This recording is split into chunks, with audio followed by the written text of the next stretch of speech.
India ഭീകരാക്രമണത്തിനെതിരെ പ്രത്യാക്രമണം നടത്തിയതിനെ ലോകരാജ്യങ്ങൾ, ലോക സമൂഹം എങ്ങനെ കാണുന്നു എന്നത് വളരെ നിർണായകമാണ്.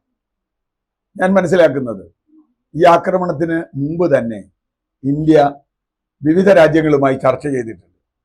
അമേരിക്കയുമായി, സൗദി അറേബ്യയുമായി, മറ്റു പല അറബ് രാജ്യങ്ങളുമായി ഒക്കെ, റഷ്യയുമായി ഒക്കെ ചർച്ച ചെയ്തിട്ടുണ്ടെന്നാണ് ഞാൻ മനസ്സിലാക്കുന്നത്. കാരണം അവരുടെ കൂടി ഒരു അംഗീകാരം ഭീകരവാദത്തിനെതിരായി ഞങ്ങളുടെ സ്ട്രൈക്കിന്, ആക്രമണത്തിന് അംഗീകാരം കിട്ടും. ഇപ്പോൾ ഭീകരവാദം ലോകത്തെ എല്ലാ രാജ്യങ്ങളും ആ അർത്ഥത്തിൽ ഭീകരവാദത്തെ തള്ളി പറയുന്ന രാജ്യങ്ങളാണ്. അവരൊക്കെ തന്നെ ഒരർത്ഥത്തിൽ അതിൻ്റെ ഇരകളാണ്. പാകിസ്ഥാൻ പോലും അതിൻ്റെ ഒരു ഇരയാണെന്ന് കണക്കാക്കുന്ന ഒരാളാണ് ഞാൻ. അവരതിനെ പോഷിപ്പിക്കുമ്പോൾ പോലും അതൊരു ഇരയാണ്. പക്ഷേ ഈ പിന്തുണയെ നമുക്ക് കണ്ണടച്ച് വിശ്വസിക്കാൻ പറ്റുന്ന ഒരാളല്ല. ഇപ്പൊ ഭീകരവാദത്തിനെതിരെ ട്രംപ് വലിയ വായിൽ സംസാരിക്കുന്നു. അമേരിക്കയും ട്രംപിനെയും വിശ്വസിക്കുന്ന ഒരാളല്ല. കാരണം പടക്ക കെട്ടിയിട്ട് രണ്ടറ്റത്ത് തീ കൊടുക്കുന്ന ആളുകളാണ് അവർ. കാരണം അവരെ സംബന്ധിച്ചിടത്തോളം ആയുധ വിൽപ്പന അവരുടെ വളരെ പ്രധാനപ്പെട്ടതാണ്.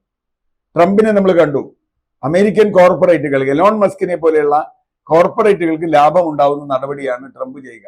ഇപ്പൊ അത് ലാഭാവോ നഷ്ടാവോ എന്നുള്ളതൊക്കെ പറഞ്ഞ കാര്യം, അത് തകർന്ന് തരിപ്പണമായി പോയി എന്നൊക്കെ നമ്മൾ കാണാനില്ല. അതുകൊണ്ട് സൈനികമായും ട്രംപ് അങ്ങനെ തന്നെയാണ് സ്വീകരിക്കുക. കാരണം കപടമായ ഒരു ദേശസ്നേഹവും ഒരു വർഗീയതയും ഒക്കെ ട്രംപിന്റെ പല പ്രസ്താവനകളിലും നമ്മൾ കണ്ടിട്ടുണ്ട്.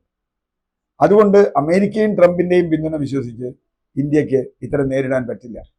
കാരണം അവരെപ്പോൾ വേണമെങ്കിൽ നിറം മാറാം, കാല് മാറാം. അത് നമുക്ക് പറയാൻ പറ്റില്ല.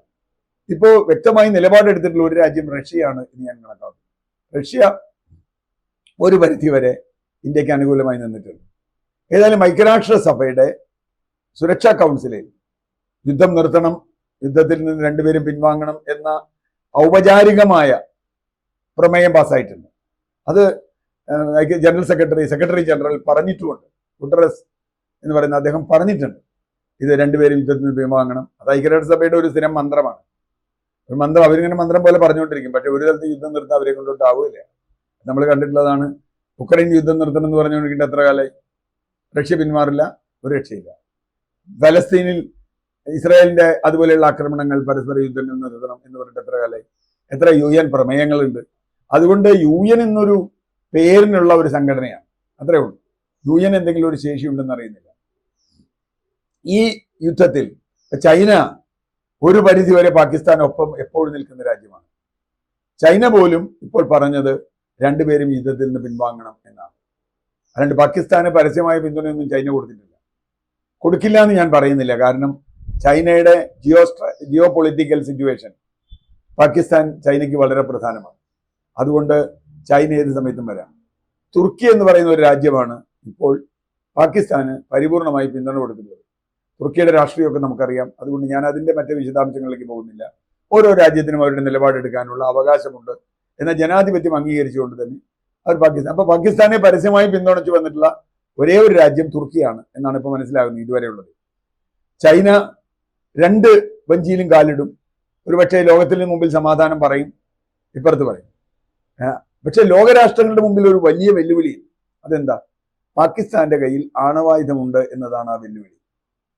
ആ വെല്ലുവിളി ലോകരാഷ്ട്രങ്ങൾക്ക് അവഗണിക്കാൻ പറ്റില്ല.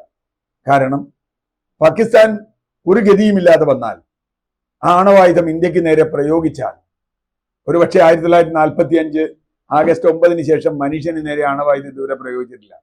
വല്ല ദ്വീപുകളിൽ കൊണ്ടുപോയി പൊട്ടിച്ച് പരീക്ഷണം നടത്തുന്നല്ലാതെ.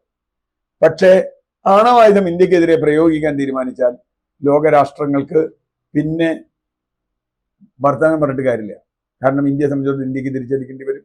അത് വലിയ ദുരന്തത്തിലേക്ക് പോകും, അത് നിരന്തര യുദ്ധത്തിലേക്ക് പോകും, വലിയ നാശത്തിലേക്ക് പോകും. അതുകൊണ്ട് ലോകരാഷ്ട്രങ്ങൾ ഇപ്പോൾ സമാധാനത്തിന്റെ പൊതു സന്ദേശം പറയുന്നതിനപ്പുറത്തേക്ക്, അല്ലെങ്കിൽ ഭീകരവാദത്തിനെതിരായ പൊതുവർത്തമാനം പറയുന്നതിനപ്പുറത്തേക്ക് ഈ വിഷയത്തിൽ, ഇപ്പോൾ പഹൽഗാം പോലൊരു വിഷയത്തിൽ എന്താണ് നിലപാട് എന്ന് പറയണം. ലോകരാഷ്ട്രങ്ങൾ അതിൽ കുറ്റവാളികൾ ആരായാലും, അതിൽ സംഘടനാ നേതാക്കളായാലും നടത്തിയ ആളുകളായാലും അവരെ കണ്ടെത്തി അവരെ ശിക്ഷിക്കാനുള്ള നടപടിയാണ് ഉണ്ടാവേണ്ടത്. അതിന് നടക്കുമോ? അതിന് ലോകരാഷ്ട്രങ്ങൾ നിൽക്കുമോ? ഐക്യരാഷ്ട്രസഭയുടെ പ്രമേയമൊന്നും പോരായിരുന്നു. അപ്പൊ അതിന് ലോകരാഷ്ട്രങ്ങൾ നിൽക്കുമോ? ആ ചോദ്യമുണ്ട്. അമേരിക്കയെ സംബന്ധിച്ചിടത്തോളം അങ്ങനെ ഉറച്ചു നിൽക്കുമെന്ന് ഞാൻ ആദ്യമേ വിശ്വസിക്കുന്നില്ല. യൂറോപ്യൻ രാഷ്ട്രങ്ങൾക്ക് ഒരുപക്ഷെ അവരുടെ നിലപാടുകളൊന്നും ഇതുവരെ വ്യക്തമായി വന്നിട്ടില്ല. യൂറോപ്യൻ യൂണിയന്റെ ഒന്നും വന്നിട്ടില്ല, ഞാൻ കണ്ടില്ല. യൂറോപ്യൻ യൂണിയൻ കൃത്യമായി ഇടപെട്ടാൽ ഒരുപക്ഷെ പാകിസ്ഥാന്റെ ഈ മിസ് അഡ്വഞ്ചർ, ആ വാക്കാണ് ഇന്ന് ഇവരുപയോഗിച്ചത്. ഇന്ത്യൻ സൈന്യത്തിന്റെ പ്രതിനിധികൾ, വിദേശകാര്യ സെക്രട്ടറി അടക്കം ഇന്ന് നടത്തിയ പത്രസമ്മേളനത്തിൽ അവസാനം പറഞ്ഞത് പാകിസ്ഥാൻ മിസ് അഡ്വഞ്ചറിന് പോകില്ല എന്ന് പ്രതീക്ഷിക്കുന്നു എന്നാണ്. അങ്ങനെ ഒരു മിസ് അഡ്വഞ്ചറിലേക്ക് പോകാതിരിക്കാൻ ലോകരാഷ്ട്രങ്ങൾക്ക് എന്ത് ചെയ്യാൻ കഴിയും എന്ന് അടിയന്തരമായി ആലോചിക്കേണ്ടതുണ്ട്. കാരണം ഇന്ത്യയും പാകിസ്ഥാനും ആണവായുധ ശേഷിയുള്ള രാജ്യങ്ങളാണ്. അത് ദൂരവ്യാപകമായ പ്രത്യാഘാതങ്ങൾ ഉണ്ടാക്കുന്നതാണ്. അതിലേക്ക് പോകരുത് എന്ന് നിർബന്ധിക്കാൻ, പാകിസ്ഥാനെ അക്കാര്യത്തിൽ നിർബന്ധിക്കാൻ, ഇന്ത്യ എന്തായാലും ആദ്യമായി ആണവായുധം പ്രയോഗിക്കില്ല എന്ന് പറഞ്ഞ രാജ്യമാണ്. നോ ഫസ്റ്റ് യൂസ് എന്ന് പ്രഖ്യാപിച്ച ഒരു രാജ്യമാണ് ഇന്ത്യ. പാകിസ്ഥാൻ അത്തരം മിസ് അഡ്വഞ്ചറിലേക്ക് പോയാൽ അത് അപകടകരമാവും. അതിന് ലോകരാഷ്ട്രങ്ങളുടെ നിലപാട് വളരെ വളരെ വളരെ പ്രധാനമാണ്. അവരെന്ത് നിലപാടെടുക്കും? അവർ സ്വന്തം രാജ്യത്തിന്റെ സങ്കുചിത താല്പര്യത്തിൽ മാത്രം നിൽക്കുമോ, അതോ മാനവരാശിയുടെ മുഴുവൻ താല്പര്യത്തിൽ നിൽക്കുമോ എന്ന് ചോദ്യം ചെയ്യുന്ന ഒരു അവസ്ഥയാണ് ഇപ്പോൾ ഉള്ളത്. ആ ചോദ്യത്തിനാണ് നമുക്ക് ഉത്തരം കിട്ടേണ്ടത്.